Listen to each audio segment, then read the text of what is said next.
പിതാവിൻ്റെയും പുത്രൻ്റെയും പരിശുദ്ധാത്മാവിൻ്റെയും നാമത്തിൽ ആമേൻ. ഈശോയിൽ സ്നേഹം നിറഞ്ഞവരെ, ആരാധനാക്രമ വത്സരത്തിൽ കൈത്താക്കാലത്തിൻ്റെ രണ്ടാമത്തെ ഞായറാഴ്ചയിലേക്ക് നമ്മളിന്ന് പ്രാർത്ഥനാപൂർവ്വം പ്രവേശിക്കുന്നു. വിളക്ക് എന്ന ഈ സുവിശേഷ വിചിന്തന പങ്ക്തിയിലേക്ക്, വചനവ്യാഖ്യാന പങ്ക്തിയിലേക്ക് ഏവർക്കും സ്നേഹപൂർവ്വം സ്വാഗതം. കൈത്താക്കാലത്തിൻ്റെ ഈ രണ്ടാമത്തെ ഞായറാഴ്ച മുന്തിരിച്ചെടിയുടെയും ശാഖകളുടെയും ഉപമയാണ് ഇന്ന് സുവിശേഷത്തിലൂടെ ഈശോ നമ്മളോട് പറയുന്നത്. യോഹന്നാൻ്റെ സുവിശേഷം 15-ാം അധ്യായം 1 മുതൽ 8 വരെയുള്ള വാക്യങ്ങൾ. നമുക്ക് ദൈവത്തോടുണ്ടാകേണ്ട നിരന്തര ബന്ധത്തിൻ്റെ ആവശ്യകതയെക്കുറിച്ചു കൂടിയാണ് ഈ സുവിശേഷം നമ്മളെ ഓർമ്മപ്പെടുത്തുന്നത്. മുന്തിരിച്ചെടിയോട് ശാഖ ചേർന്ന് നിന്നെങ്കിൽ മാത്രമേ അതിന് നല്ല ഫലം പുറപ്പെടുവിക്കാൻ സാധിക്കുമെന്ന് ഈശോ വ്യക്തമായി പറയുന്നു. ഈശോയാകുന്ന മുന്തിരിച്ചെടിയോട് ശാഖകളാകുന്ന നമ്മൾ ചേർന്ന് നിന്നില്ലെങ്കിൽ ആത്മീയ ഊർജം വലിച്ചെടുക്കാൻ സാധിക്കാതെ നമ്മൾ ശുഷ്കരായി തീരും, നമ്മളിൽ ഫലമില്ലാതായി തീരും എന്ന് ഈശോ ഓർമ്മിപ്പിക്കുന്നു. ശാഖ എന്ത് ഫലം തരുന്നു എന്നതിനെ ആശ്രയിച്ചാണ് ശാഖയുടെ നിലനിൽപ്പ് പോലും. കാരണം പറഞ്ഞു തുടങ്ങുന്നത് തന്നെ ഇങ്ങനെയാണല്ലോ: നല്ല ഫലം കായ്ക്കുന്ന വൃക്ഷത്തിൻ്റെ ശാഖകളെല്ലാം വെട്ടി ഒരുക്കപ്പെടും, അല്ലാത്തത് വെട്ടിയെറിഞ്ഞ് കളയപ്പെടും. ഇത് കൈത്താക്കാലം ഫലങ്ങൾക്ക് പ്രാധാന്യം കൂടുതൽ കൊടുക്കുന്ന കാലമാണ്. സുവിശേഷത്തിൻ്റെ, ഈശോയുടെ ജീവിതത്തിൻ്റെ അടിസ്ഥാനം നന്മ മനസ്സിലാക്കി അത് നമ്മുടെ ജീവിതത്തിൽ പ്രാവർത്തികമാക്കി എന്ത് ഫലം പുറപ്പെടുവിക്കുന്നു എന്നതിനെയാണ് സഭയും ദൈവവും നമ്മുടെ ചുറ്റുമുള്ളവരും എല്ലാം നമ്മൾ നോക്കുന്നത്.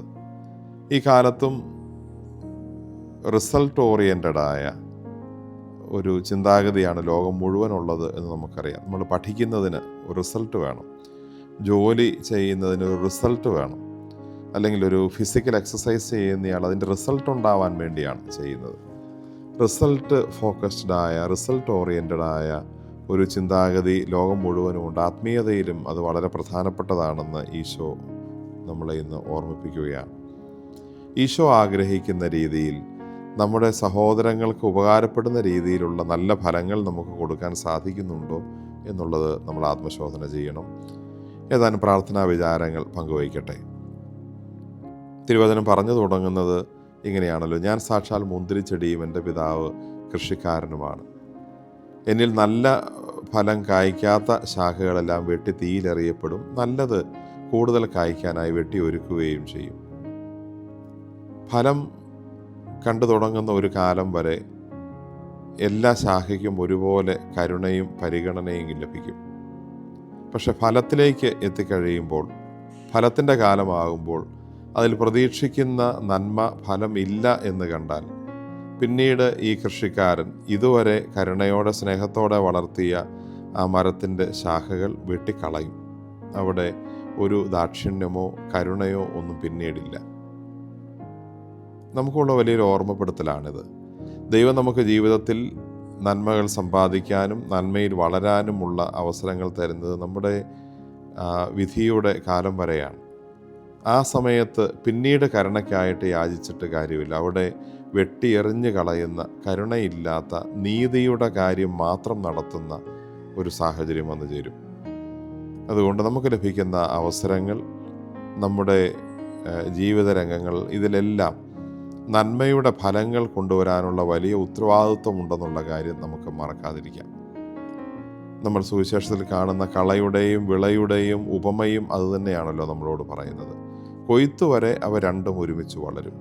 പക്ഷെ കൊയ്ത്ത് കാലത്ത് ഏതാണോ പതിര്, ഏതാണോ കതിര്, അത് തമ്മിലൊരു വേർതിരിവുണ്ടാവും. പിന്നീട് നടക്കുന്നത് പതിരിനെ അല്ലെങ്കിൽ കളയെ തീയിലിട്ട് ചുട്ടുകളയാനായി യാതൊരു പരിഗണനയുമില്ലാതെ മാറ്റിവെക്കും. അത് പിന്നീട് തീയിലിട്ട് ചുട്ടുകളയുകയും ചെയ്യും. ശുദ്ധീകരണ സ്ഥലത്തെക്കുറിച്ചുള്ള സൂചനയാണതെന്ന് നമുക്ക് മനസ്സിലാക്കാം. നമ്മുടെ ഈ ഭൂമിയിലെ ജീവിതം സ്വർഗത്തിലുള്ള ജീവിതത്തിനുള്ള ഒരുക്കവും അതിനുവേണ്ടിയുള്ള പരിശ്രമവുമാണ്.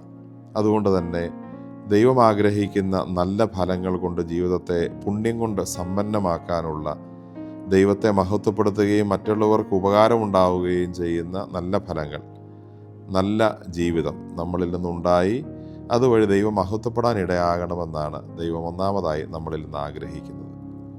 നമ്മൾ വെട്ടി എറിയപ്പെടുന്ന ദുരവസ്ഥയിലേക്ക് പോകാതെ വെട്ടി ഒരുക്കപ്പെട്ട് കൂടുതൽ നല്ല ഫലങ്ങൾ കിട്ടത്തക്ക രീതിയിൽ നമ്മുടെ ജീവിതത്തെ നന്മയുള്ളതാക്കി മാറ്റാൻ നമുക്ക് പരിശ്രമിക്കാം.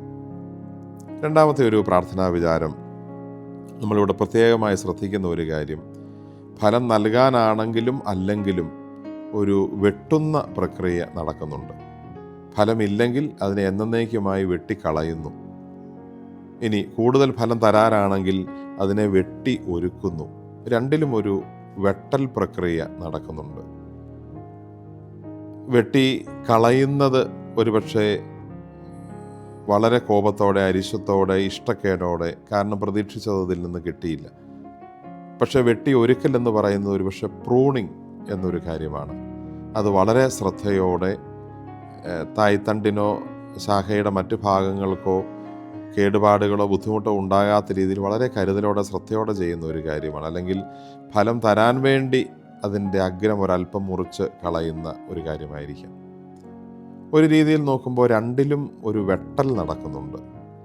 രണ്ടും വേദന ഉണ്ടാക്കുന്ന കാര്യവുമാണ്. വെട്ടിക്കളയുമ്പോൾ തീർച്ചയായിട്ടും എന്നേക്കുമായ ജീവിതം തീരുന്നതിൻ്റെ വേദന ആ ശാഖയ്ക്കുണ്ട്. ഇനി വെട്ടി ഒരുക്കുകയാണെങ്കിൽ പോലും ചെറിയൊരു മുറിവ് ആ ശാഖയിൽ ഉണ്ടാകുന്നുണ്ട്, അതിൻ്റെ അഗ്രഭാഗത്ത് ഉണ്ടാകുന്നുണ്ടായിരിക്കാം. അതങ്ങനെയാണത് വെട്ടി ഒരുക്കുന്നത്. പക്ഷെ അത് ശ്രദ്ധയോടെ ചെയ്യുന്ന ഒരു കാര്യം. ആ വെട്ടി ഒരുക്കലിലും ഒരു വേദനയുടെ വശം കിടപ്പുണ്ട്. പക്ഷേ അത് കൂടുതൽ നന്മ ഉണ്ടാകുന്നതിന് വേണ്ടിയിട്ടാണ്. നമ്മൾ നല്ല ജീവിതം നയിക്കുമ്പോൾ നമുക്ക് ചില മുറിവുകളും വേദനകളും കഷ്ടപ്പാടുകളുമൊക്കെ പുറകെ നമ്മൾ ആഗ്രഹിക്കാതെ പ്രതീക്ഷിക്കാതെ വരുന്നുണ്ടെങ്കിൽ നമ്മൾ മനസ്സിലാക്കേണ്ട ഒരു കാര്യം, ദൈവം നമ്മളെ വെട്ടിക്കളയുകയല്ല, മറിച്ച് വെട്ടി ഒരുക്കുകയാണ്. ആ വെട്ടി ഒരുക്കുന്നതിൻ്റെ ചെറിയ വേദനയാണ് നമുക്കതിൽ ലഭിക്കുന്നത്. അതേതോ വലിയ ഫലങ്ങൾ നമ്മളിൽ നിന്ന് ദൈവം പ്രതീക്ഷിക്കുന്നത് കൊണ്ടാണ്.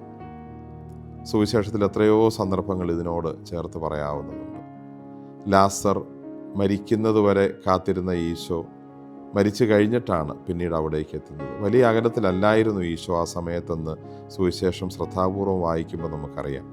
എന്നിട്ടും ഈശോ 2 ദിവസം കൂടി കഴിഞ്ഞിട്ടാണ് ലാസറിൻ്റെ അടുത്തെന്ന്. മരിച്ചു കഴിഞ്ഞ് 2 ദിവസം കൂടി കഴിഞ്ഞിട്ടാണ് ചെല്ലുന്നത്.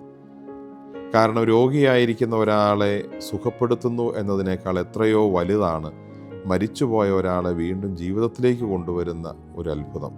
അത് ഈശോയുടെ ദൈവത്വം കൂടുതൽ വെളിപ്പെടുത്തുന്നതിനും തെളിയിക്കുന്നതിനും ഈശോയെ സഹായിച്ച കാര്യമാണ്.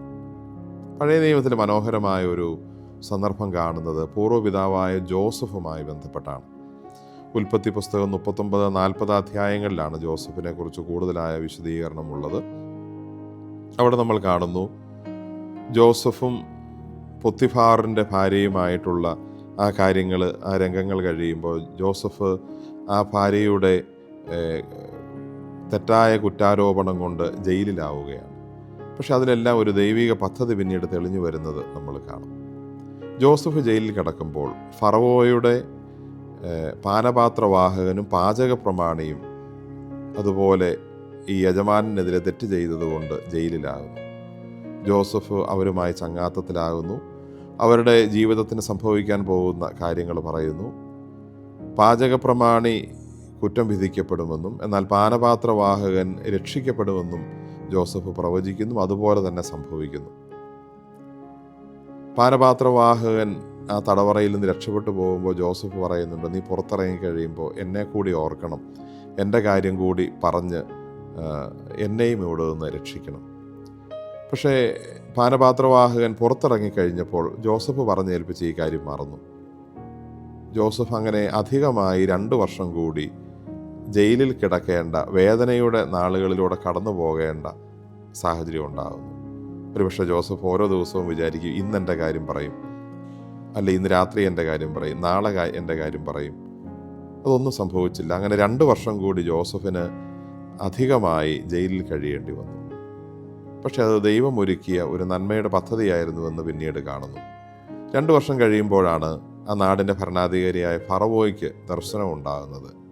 നൈൽ നദിയിൽ നിന്ന് കയറി വരുന്ന 7 കൊഴുത്ത പശുക്കളും മെലിഞ്ഞ പശുക്കളും, അല്ലെങ്കിൽ പാടത്തുള്ള 7 കറ്റ ധാന്യങ്ങൾ, പതിരുകൾ, കതിരുകൾ, അതിനെക്കുറിച്ച് സ്വപ്നം വ്യാഖ്യാനിച്ച് കിട്ടാൻ വേണ്ടി അന്വേഷിക്കുമ്പോൾ പെട്ടെന്ന് ഈ പാനപാത്ര വാഹകൻ ഓർമ്മ വരുന്നു. എൻ്റെ കാര്യം ഒരു സ്വപ്നം വ്യാഖ്യാനിച്ച് പറഞ്ഞ സഹതടവുകാരനായിരുന്ന ജോസഫ് ഉണ്ടല്ലോ, ഒരു ഹെബ്രായ ബാലൻ, അവനോട് ചോദിക്കാം. ഈ പാനപാത്രവാഹകൻ ഫറവോയോട് ജോസഫിൻ്റെ കാര്യം പറയുന്നു. അങ്ങനെ ജോസഫിനെ തടവറയിൽ നിന്ന് കൊണ്ടുവന്ന് ഫറവോയുടെ സ്വപ്നം കൃത്യമായി വ്യാഖ്യാനിക്കുന്നു. അതോടുകൂടി ഫറവോയ്ക്ക് ജോസഫിൽ വലിയ പ്രീതി ഉണ്ടാവുകയും ജോസഫിനെ പിന്നീട് ആ നാട്ടിലെ വലിയ പ്രമാണിയാക്കി മാറ്റുകയും ചെയ്തു. ഒരുപക്ഷെ പാനപാത്രവാഹകൻ അവിടെ നിന്ന് പുറത്തിറങ്ങിയപ്പോൾ തന്നെ ജോസഫിൻ്റെ കാര്യവും പറഞ്ഞിരുന്നെങ്കിൽ ഒരുപക്ഷെ അവൻ പിന്നീട് എത്തിച്ചേരാമായിരുന്ന വലിയ പദവികളിലേക്ക് ജോസഫിന് ഒരിക്കലും എത്താൻ ഒരു സാഹചര്യം ഉണ്ടായിരുന്നില്ല. ഇപ്പോൾ ഈ ഫറവോയുടെ സ്വപ്നം വ്യാഖ്യാനിക്കാൻ മറ്റാരും ഇല്ലാതെ വന്നപ്പോൾ ജോസഫിന് ആ സാഹചര്യം വന്നു ചേർന്നത് ഒരുപക്ഷെ ദൈവം ഭാവിയിലേക്ക് കരുതി വെച്ച ഒരു സന്ദർഭമായിരുന്നു. അതിനുവേണ്ടി 2 വർഷം ആ തടവറയിൽ കൂടുതൽ കഴിയേണ്ട ഒരു വെട്ടിയൊരുക്കലിൻ്റെ കാര്യത്തിലൂടെ ജോസഫ് കടന്നു പോകേണ്ടി വരുന്നു. സ്നേഹമുള്ളവരെ, അവിചാരിതമായി നമ്മുടെ ജീവിതത്തിൽ കടന്നു വരുന്ന ചില സഹനങ്ങൾ, അപ്രതീക്ഷിതമായി നമ്മൾ അർഹിക്കാത്തതായി ഒക്കെ വരുന്ന സഹനങ്ങൾക്ക് ദൈവത്തിൻ്റെ പദ്ധതിയിൽ ഭാവിയിലേക്കൊരു വലിയ കാര്യം ഒരുപക്ഷെ അതിലൂടെ നടത്താനുണ്ടെന്ന്, ദൈവത്തിൻ്റെ മഹത്വം അതിലൂടെ വെളിപ്പെടാനുണ്ടെന്ന്, നമുക്ക് തന്നെ നമ്മൾ വഴി മറ്റുള്ളവർക്ക് മെച്ചമുണ്ടാവാനുള്ള സാധ്യതകളുടെ വിത്തുകൾ അതിൽ ഒളിഞ്ഞിരിപ്പുണ്ടെന്ന് നമ്മൾ പ്രാർത്ഥനാപൂർവ്വം ചിന്തിക്കേണ്ടിയിരിക്കുന്നു. അതുകൊണ്ട് ഈ വെട്ടിയൊരുക്കലിൻ്റെ വേദനയുടെ കഷ്ടപ്പാടിൻ്റെ അനുഭവങ്ങളിലൂടെ കടന്നു പോകുമ്പോൾ അത് ദൈവം എന്നെ മറന്നതുകൊണ്ടല്ല, കാണാത്തത് കൊണ്ടല്ല, എന്നെ മറ്റെന്തോ കാര്യത്തിനായി പ്രത്യേകമായി കണ്ടിട്ടുള്ളത് കൊണ്ടുള്ള വെട്ടിയൊരുക്കലാണ് നടക്കുന്നത് എന്ന് മനസ്സിലാക്കാനും സ്വീകരിക്കാനുള്ള ഒരു ബോധ്യം കിട്ടാനായി നമുക്ക് പ്രാർത്ഥിക്കാം. ഒരു തിരുവചനം കൂടെ ഇന്നത്തെ സുവിശേഷത്തിൽ വളരെ ശ്രദ്ധ നമ്മുടേത് ആകർഷിക്കുന്നു. അതിങ്ങനെയാണ്: നിങ്ങൾക്കൊന്നും എന്നെ കൂടാതെ ചെയ്യാൻ കഴിയുകയില്ല. എന്നെ കൂടാതെ ഒന്നും ചെയ്യാൻ നിങ്ങൾക്ക് സാധിക്കുകയില്ല. നമുക്ക് ജീവിതത്തിൽ എന്ത് ചെയ്യണമെന്നുണ്ടെങ്കിലും ഈശോയുടെ ശക്തി, ദൈവിക ശക്തി ഉണ്ടെങ്കിലേ നന്മയായി നല്ലതായി ചെയ്യാൻ സാധിക്കുകയുള്ളൂ എന്ന് അതിനർത്ഥം നമുക്ക് മനസ്സിലാക്കാം. എന്നെ കൂടാതെ നിങ്ങൾക്കൊന്നും ചെയ്യാൻ സാധ്യമല്ല എന്ന് പറയുമ്പോൾ, എന്നെ കൂട്ടിയാൽ, ഞാൻ കൂടെ ഉണ്ടെങ്കിൽ നിങ്ങൾക്ക് എല്ലാം ചെയ്യാൻ സാധ്യമാണ് എന്നൊരു മറുവശം കൂടി നമ്മൾ വ്യാഖ്യാനിച്ചും മനസ്സിലാക്കിയും ഇതിൽ നിന്ന് എടുക്കേണ്ടതുണ്ട് എന്ന് തിരുവചനം നമ്മളിൽ നിന്ന് ആഗ്രഹിക്കുന്നു. സ്നേഹമുള്ളവരെ, ദൈവത്തോടു കൂടിയുള്ള, ദൈവത്തെ മറന്നുകൊണ്ടല്ല, ദൈവത്തെ മാറ്റി നിർത്തിയല്ല, ദൈവത്തെ ഒഴിവാക്കിയല്ല, ദൈവത്തെ തള്ളിപ്പറഞ്ഞല്ല, ഓരോ നിമിഷവും ഓരോ സമയവും ദൈവത്തിൻ്റെ കൂടെയുള്ള ഒരു ജീവിതം, ദൈവം ആഗ്രഹിക്കുന്നത് പോലെ ഒരു ജീവിതം നയിക്കാൻ നമുക്കിടയാകട്ടെ. ദൈവം കൂടെ ഉണ്ടെങ്കിൽ നമ്മുടെ ഏത് അസാധ്യവും സാധ്യമാവും. മാത്രമല്ല, ദൈവം കൂടെ ഉണ്ടെങ്കിൽ നമുക്ക് നേടിയെടുക്കാനോ സ്വന്തമാക്കാനോ പറ്റാത്തതായിട്ട് ഒന്നുമില്ല എന്നുള്ള വലിയ ഒരു ഓർമ്മപ്പെടുത്തലും കൂടി ഇന്ന് സുവിശേഷം നമുക്ക് തരുന്നു. എന്നെ കൂടാതെ നിങ്ങൾക്കൊന്നും ചെയ്യാൻ സാധ്യമല്ല എന്ന് പറയുമ്പോൾ, ദൈവത്തെ കൂടെ കൂട്ടിയാൽ എല്ലാം സാധ്യമാണ് എന്നൊരു വലിയ ശുഭാപ്തി വിശ്വാസത്തിൻ്റെ, ആത്മവിശ്വാസത്തിൻ്റെ ചിന്ത കൂടി മനസ്സിൽ സ്വന്തമാക്കാനും, അങ്ങനെ ഈശോയെ കൈവിടാതെ ഈശോയെ കൂട്ടുപിടിച്ച് നിരന്തരം നടക്കുന്ന ഒരു ജീവിതശൈലി രൂപപ്പെടുത്താനും നമുക്ക് സാധിക്കട്ടെ. ഈ അനുഗ്രഹീത ദിവസത്തിൻ്റെ, കർത്താവിൻ്റെ ദിവസത്തിൻ്റെ മംഗളങ്ങൾ ഒരിക്കൽ കൂടി ഏവർക്കും സ്നേഹപൂർവ്വം ആശംസിക്കുന്നു. ദൈവം നമ്മളെ സമൃദ്ധമായി അനുഗ്രഹിക്കട്ടെ. ആമേൻ.